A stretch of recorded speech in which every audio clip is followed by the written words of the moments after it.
You ask Tiger to solve. This deals with linear equations with one unknown. The final result is x equals -16/3. Let's solve it step by step. Simplify the expression. Group like terms. Simplify the arithmetic. Group all constants on the right side of the equation. Subtract 16 from both sides.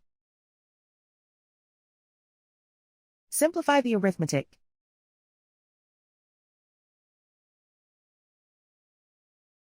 Isolate the x. Divide both sides by 3.